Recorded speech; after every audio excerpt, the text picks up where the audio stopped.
Mr. Speaker, Madam Vice President, honorable members of the United States Congress, distinguished guests, ladies and gentlemen, dear citizens of America, a new nation conceived in liberty and dedicated to the proposition that all men are created equal.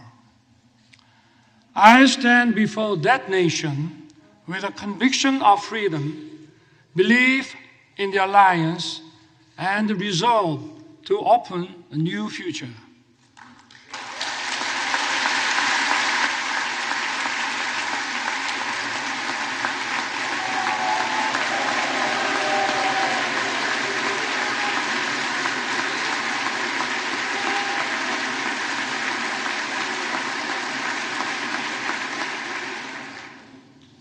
For 234 years, our Congress has been the symbol of freedom and democracy.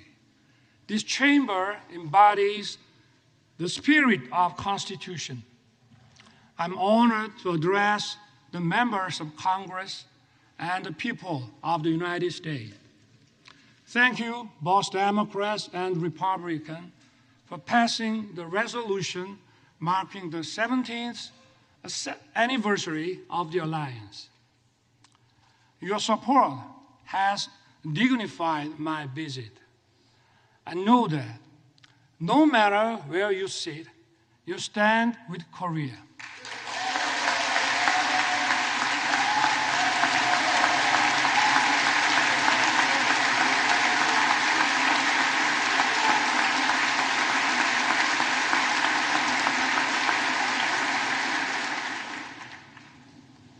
Over the past century, we have faced many threats, but the U.S. has always led the world in defense of freedom. Imperial nations fought for colonies, and humanity greatly suffered from the two world wars. America righteously stepped in to defend freedom, but it was not without cost. We remember the leadership of General MacArthur and Admiral Nimitz. But more than 100,000 American men and women perished in the Pacific War. Their sacrifice was not in vain. The U.S. leadership established the New World Order based on free trade. It brought peace and prosperity throughout the world.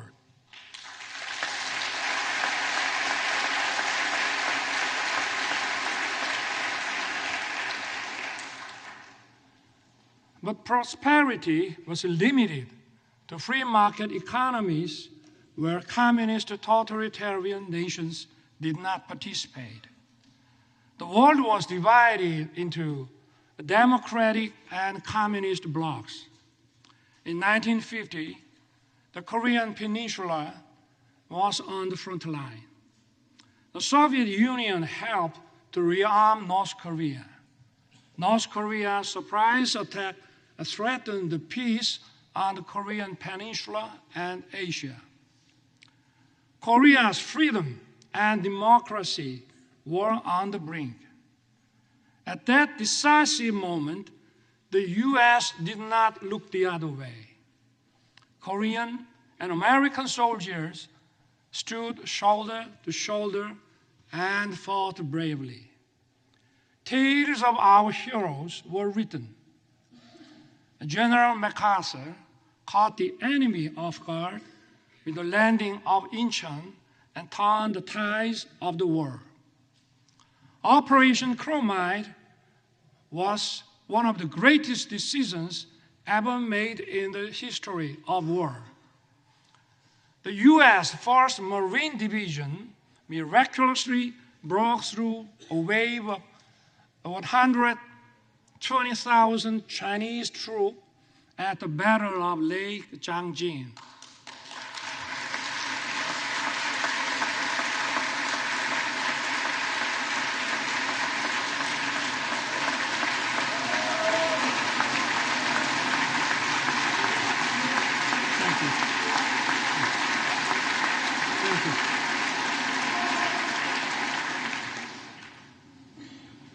sons and daughters of America sacrificed their lives to defend a country they never knew and the people they never met.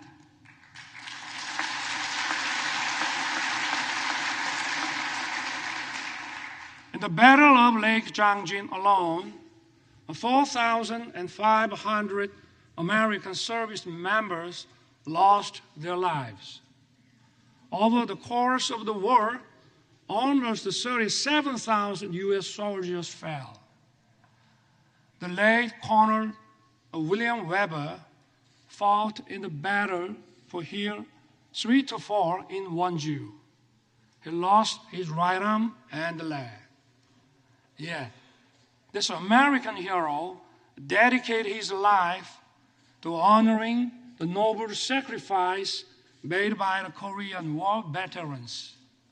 Today, we are honored to have his granddaughter, Ms. Jane Weber, with us. Ms. Weber, would you stand up, please?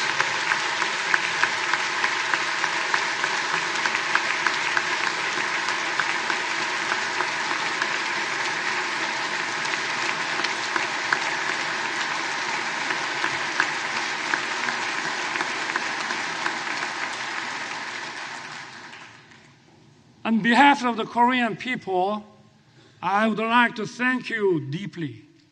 We salute his noble service and sacrifice. Thank you, Dane.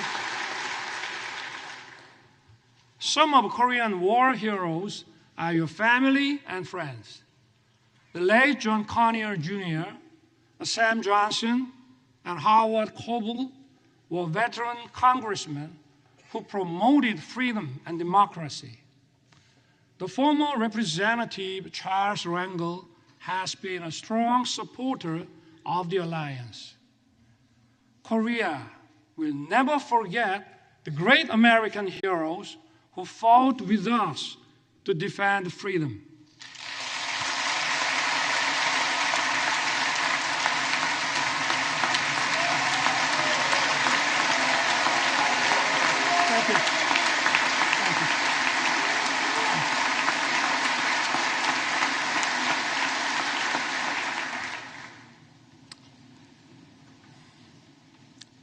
I take this opportunity to pay tribute to all the Korean War veterans and their families. You did not hesitate to send your sons and daughters, husbands and wives, a brother and sisters. You answered the call to defend the freedom of a country across the Pacific. I thank the U.S. and its people for honoring the Korean War as a proud legacy. Thank you also for treating the veterans with honor and respect.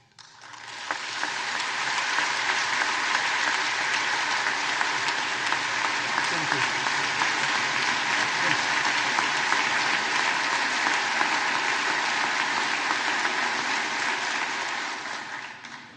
The war ended after 3 years of intense battle. Our two nations signed the Mutual Defense Treaty and opened a new era of the alliance. Ever since, the Korean people rose from the ruins of war to build a thriving nation. And at every step, America has stood together with Korea. We have many reasons to celebrate our platinum anniversary. We had no guarantees of success when it started. But today, our alliance is stronger than ever, more prosperous together, and more connected like no other.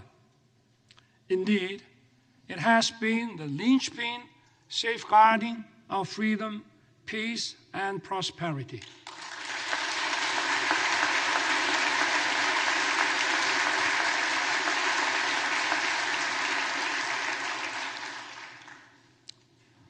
Once a recipient of aid, Korea is the only nation in modern history to become a donor.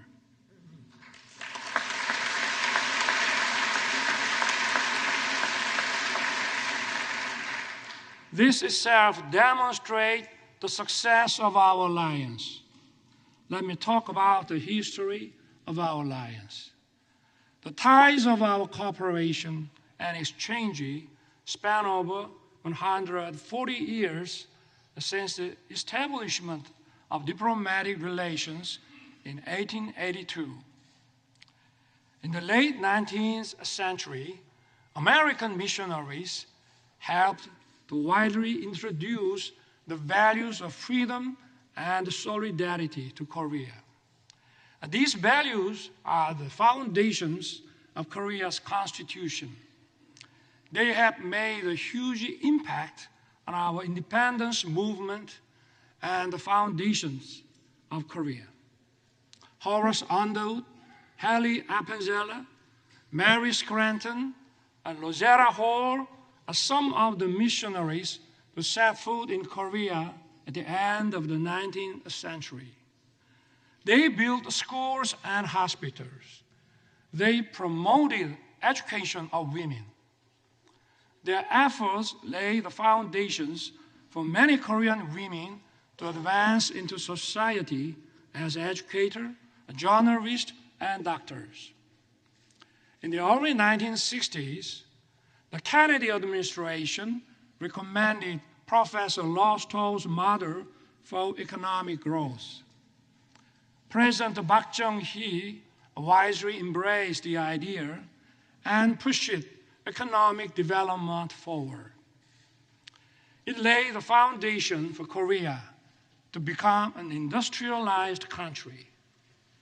Known as a miracle on the Han River, Korea's economic growth rate was unrivaled. Korea was one of the least developed countries after the war.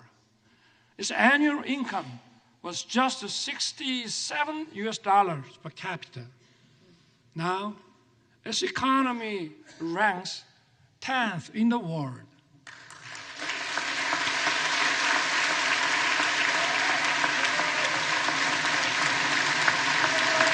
Thank you. Thank you.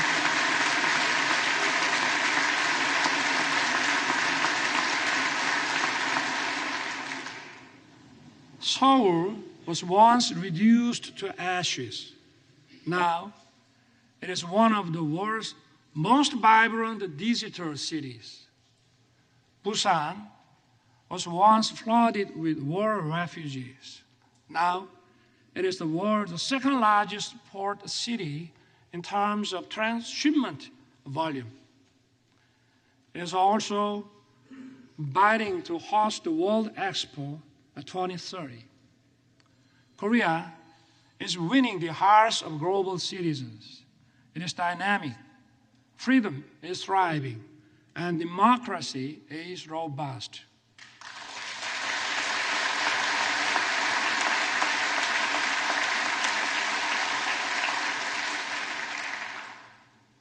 Korea and the U.S.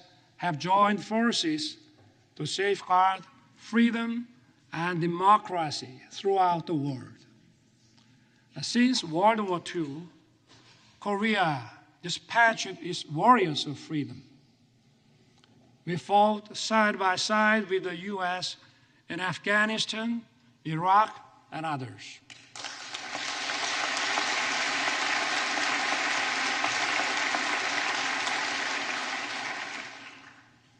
For over 70 years in the history of the alliance, we worked together in military and security sectors. We also expanded our cooperation in the economic field. Our relationship has evolved from one of unilateral assistance to a partnership that is mutually beneficial.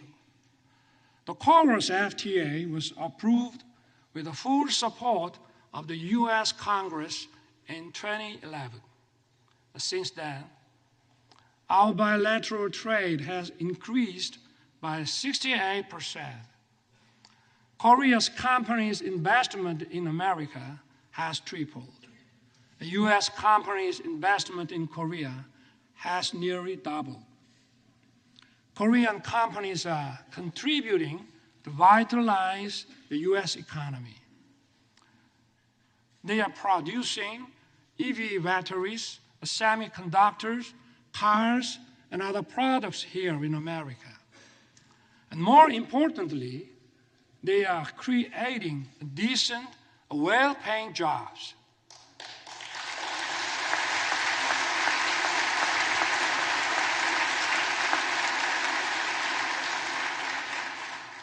Take Austin, Texas. Samsung's semiconductor plant has created nearly 10,000 jobs as of 2020.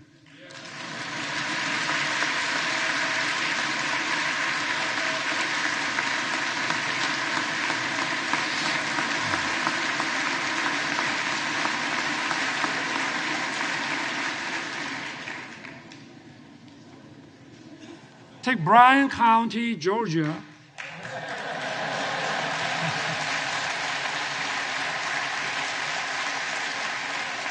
Hyundai's EV and battery plants is expected to be operational by late 2024.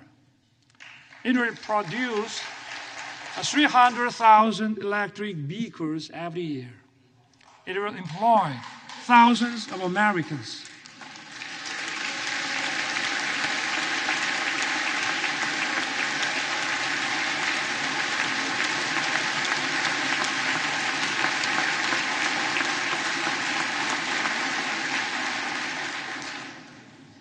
And take Bay City in Michigan.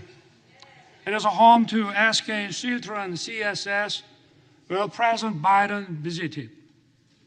It is an example of Korean and American companies merging to achieve even greater growth.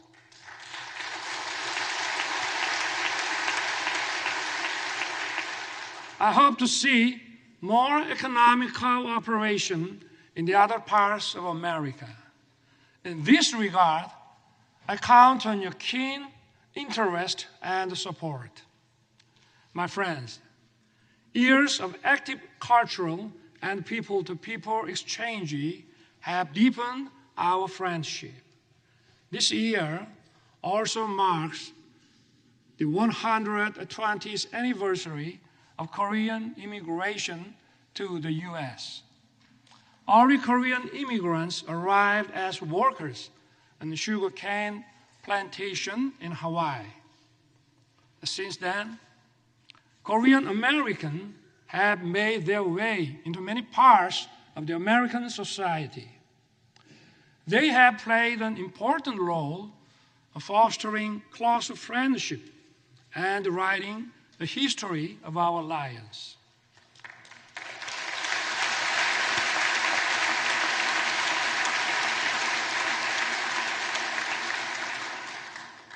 Representatives Young Kim, Andy Kim, Michelle Steele, and Marilyn Strickland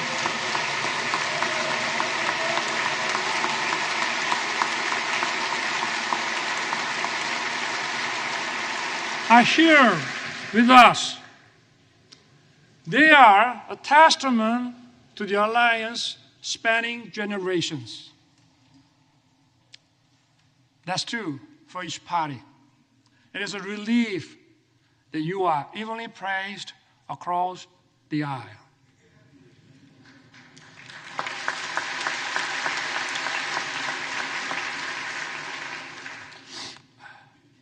Even more, culture is helping to further deepen our understanding and friendship.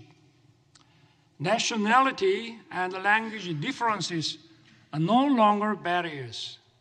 Korean movies, Parasite and Minari, have won Oscars.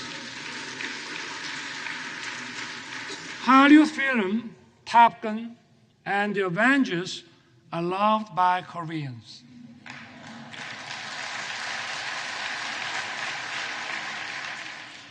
I also love Top Gun and Maverick and the Mission Impossible.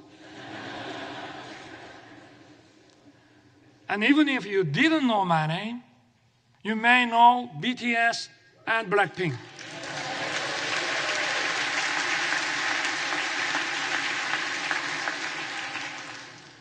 BTS beat me to the White House, but I beat them to Capitol Hill.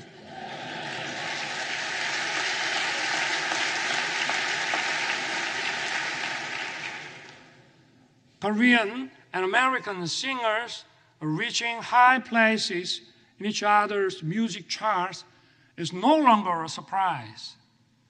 The US create global platforms like Netflix. Korea has produced a popular series such as Squid Game.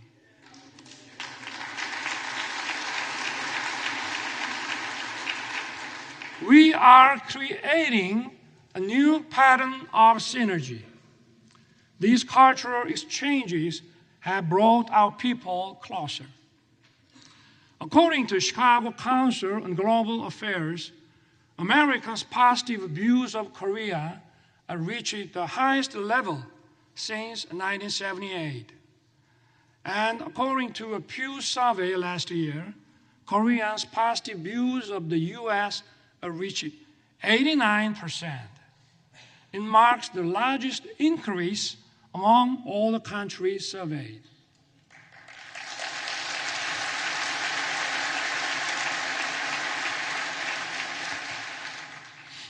Korea and the U.S.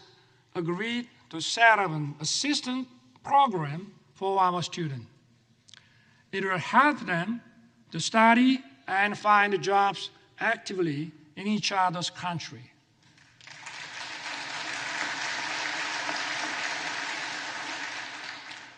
Honorable members of Congress, I have 2 careers in my life. My first job was as a public prosecutor.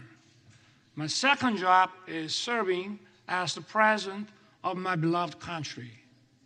As prosecutor, my role model was the late Robert Morgenthau. He was the real-life character of District Attorney Adam Schiff in Law and Order. When I was the prosecutor general, I printed a book titled Robert Morgenthau, America's Eternal Attorney. I shared it with my junior prosecutors. In the preface, I included the phrase, an attorney who is silent in the face of great evil will not even stop pickpockets in the neighborhood. Today, our democracy is at risk. Democracy is a community's political decision-making system to protect freedom and human rights.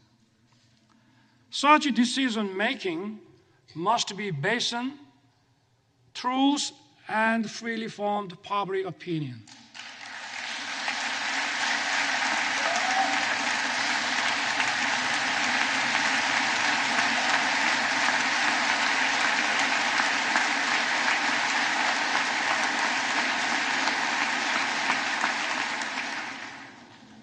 But today, in many parts of the world, false propaganda and disinformation are distorting the truth and the public opinion. They are threatening democracy.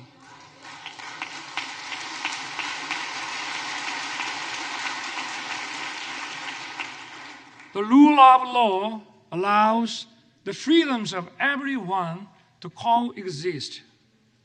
It is upheld by parliamentary democracy. False propaganda and disinformation corrupt intellectualism. They threaten democracy and the rule of law.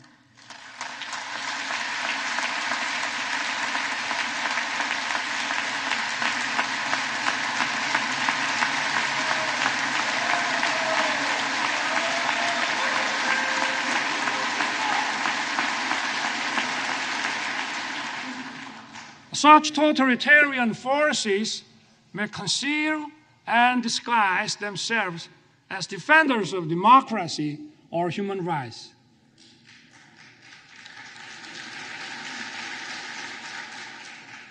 But in reality, they deny freedom and democracy. We must not be fooled by such deception and disguises.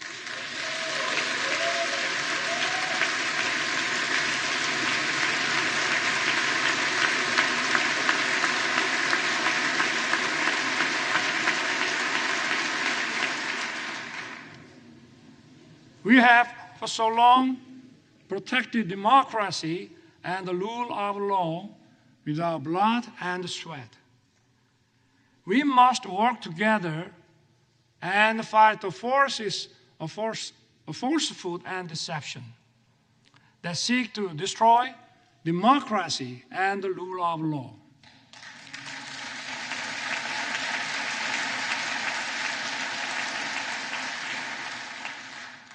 Those who cherish freedom also respect the freedom of others.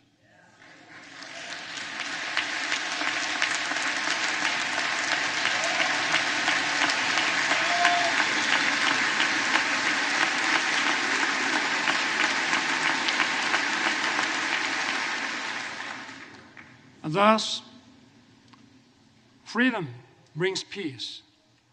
Peace, in turn, safeguards freedom. Freedom and peace are sources of creativity and innovation. They bring prosperity and abundance.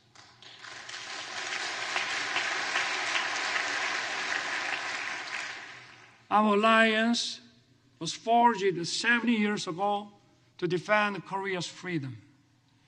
The alliance has now become a global alliance that safeguards freedom and peace around the world. Korea will fulfill the responsibilities. It will play its part that matches its economic capacity.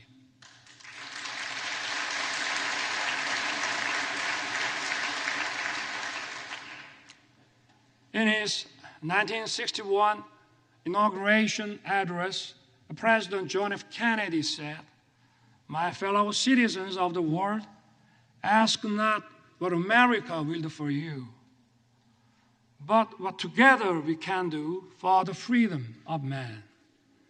Korea will stand in solidarity with the international community. We will do what it can for the freedom of humanity.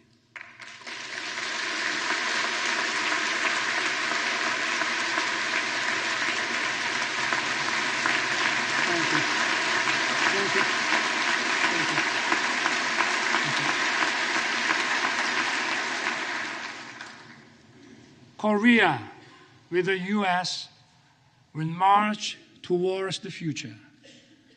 As I took office last year, I pledged to rebuild Korea, a nation belonging to the people, rooted in freedom, democracy, and market economy, a nation that the people can be truly proud of as it fulfills its role as a responsible member of the international community.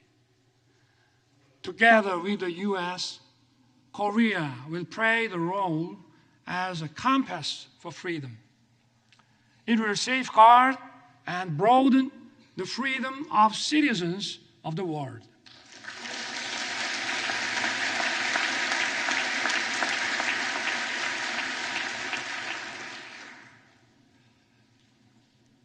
But even as we walked in unison for freedom for 70 years, there is one regime determined to pursue a wrong path. That is North Korea. The difference is stark between Seoul, that chose freedom and democracy, and Pyongyang, that chose dictatorship and communism. North Korea has abandoned freedom and prosperity and dismissed peace.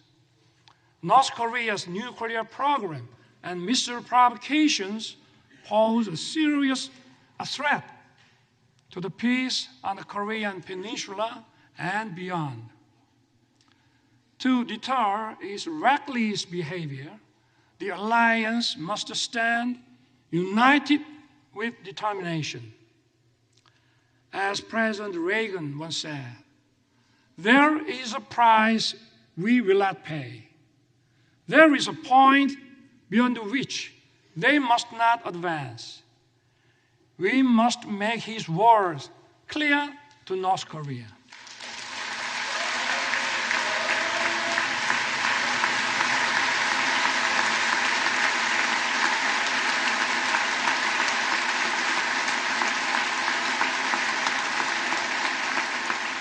Thank you. Yesterday, President Biden and I agreed to strengthen the U.S. extended deterrence.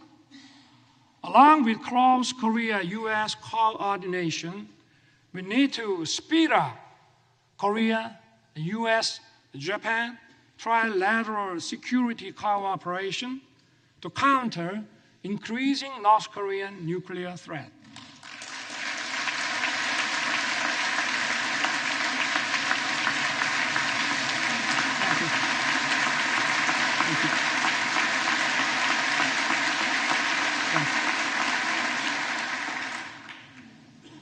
My government will respond firmly to provocations, but at the same time, we will keep the door open for dialogue on North Korea's denuclearization.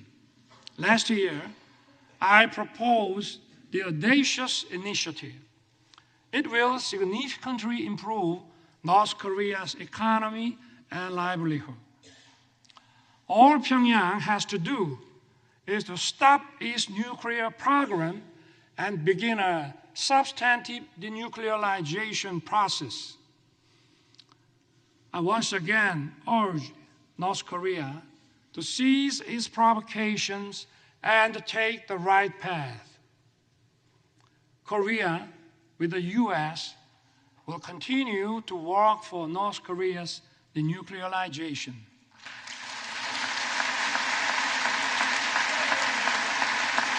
Thank you.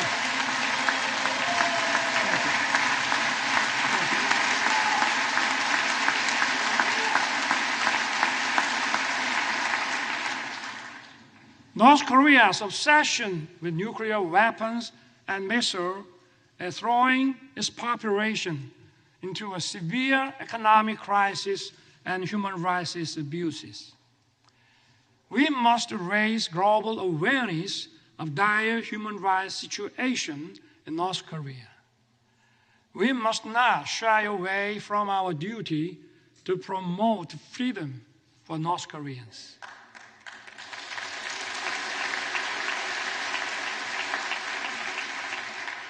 Last month, my government published a report on North Korean human rights. We released it to the public for the first time. The report documents a wide range of abuses in North Korea. It is based on testimonies of 508 North Korean defectors collected over the past 5 years. It records many cases of serious violations of international norms, such as the Universal Declaration of Human Rights and other human rights agreements. Unspeakable and horrendous incidents took place. Men and women being shot and killed for violating COVID-19 prevention measures. Some being publicly executed for watching and sharing South Korean shows. And people being shot in public for possessing the Bible and having faith. We need to raise awareness. We must inform the world of the gravity of North Korea's human rights violations. I ask for your help in improving North Korea's green condition.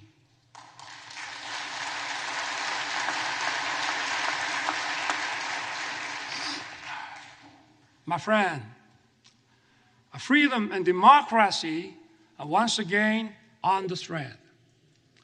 The war against Ukraine is a violation of international law.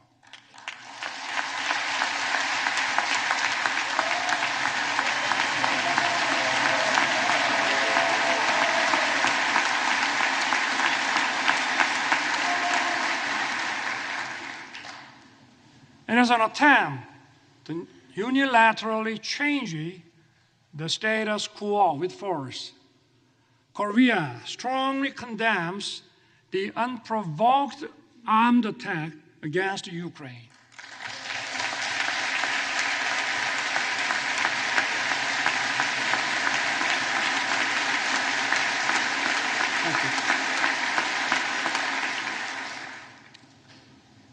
When North Korea invaded us in 1950, democracies came running to help us. We fought together and kept our freedom. The rest is history. Korea's experience shows us just how important it is for democracies to uphold solidarity. Korea will stand in solidarity with the free world. We will actively work to safeguard the freedom of the people of Ukraine and support their efforts in reconstruction.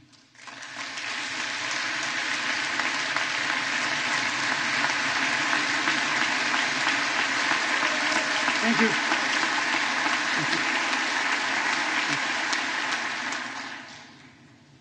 Honorable members of Congress, so far, 6 Korean presidents spoke at this important chamber. The first Korean president, Dr. Lee Sung-man, delivered his speech in 1954. After 35 years, in 1989, President Roh Tae-woo, standing at this podium, said the following: "The nations of the Pacific have made open society and market economy and the engine that drive the fastest growing region in the world. The Pacific will become even more important to the U.S., and Korea will begin to contribute more to the prosperity and peace of the region." I look forward to the day when some future Korean president may be invited to address this distinguished assembly and describe the vision I spoke of today as an achievement fulfilled, not as tomorrow's hope. President Roh's vision has become a reality. Thank you. Thank you. Thank you.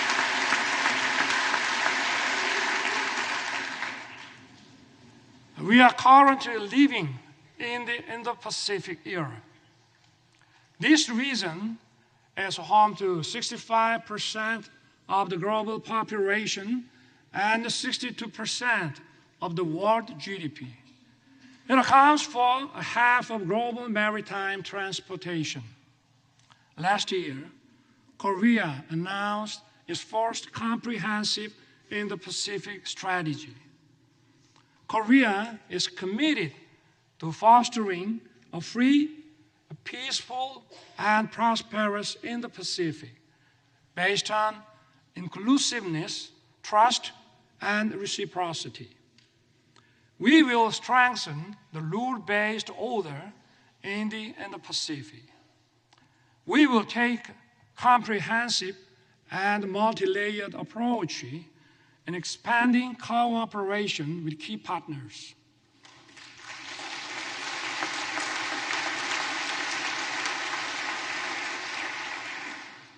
This also means that the stage for the alliance is expanding. Korea used to receive assistance from U.S. aid. It is now sharing this experience with developing countries in partnership with the U.S. Korea has greatly increased its ODA budget. It is providing tailored programs in tune with the needs of its partners. Yesterday, President Biden and I adopted a joint statement and present a vision of the alliance in action towards the future. Together, our two countries will broaden our alliance.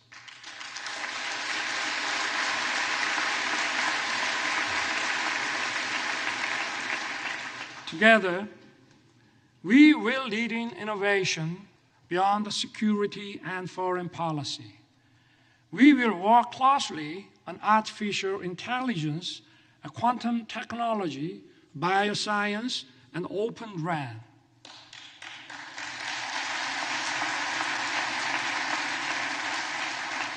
Our partnership in the cutting-edge semiconductor industry will contribute to establishing stable and resilient supply chains. We will also address economic uncertainties. Together, we will open another new successful chapter. We will explore new frontiers in outer space and cyberspace.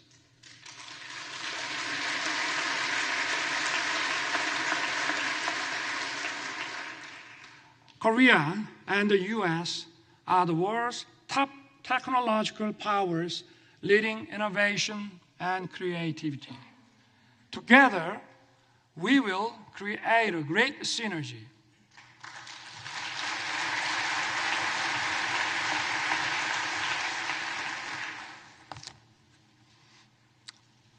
Mr. Speaker, Madam Vice President, and honorable members of Congress, our alliance is an alliance of universal values.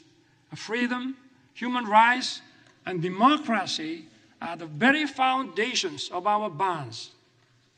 Our alliance is for justice.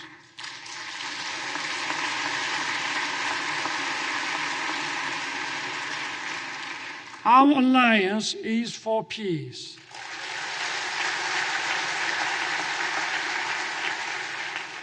Our alliance is for prosperity.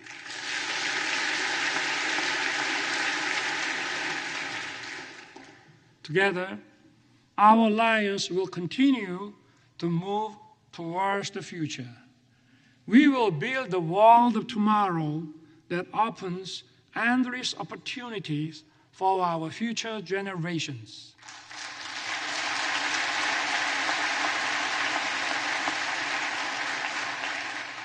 I look forward to everyone being on board for our new journey together.